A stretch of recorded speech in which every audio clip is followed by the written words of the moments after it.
നമുക്കറിയാം, സൂര്യനും ഭൂമിയും തമ്മിൽ 15 കോടി കിലോമീറ്റർ ദൂരമുണ്ട്. സൂര്യനിൽ നിന്ന് ഭൂമിയിലേക്ക് സൂര്യൻ്റെ പ്രകാശം എത്താൻ ഏകദേശം 8 പ്രകാശ മിനിറ്റ് വേണം.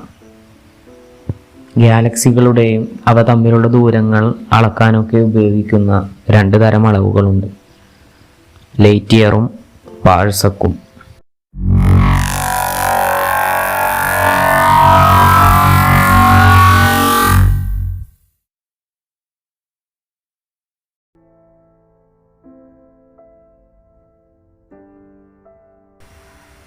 പേരിൽ വർഷം എന്നുണ്ടെങ്കിലും ഇത് ദൂരത്തെ കണക്കാക്കാനുള്ള യൂണിറ്റാണ്.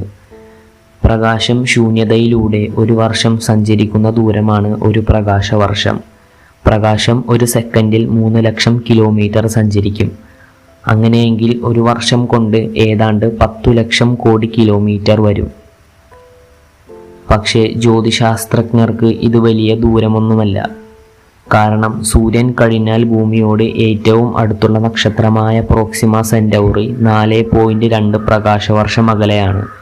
സൂര്യനിൽ നിന്ന് ഗാലക്സിയുടെ കേന്ദ്രത്തിലേക്കുള്ള ദൂരം ഏകദേശം 30,000 പ്രകാശവർഷം വരും.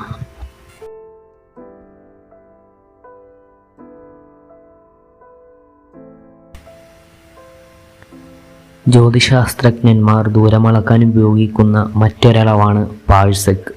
ഒരു പാഴ്സെക് എന്ന് പറഞ്ഞാൽ 3.26 പ്രകാശവർഷം.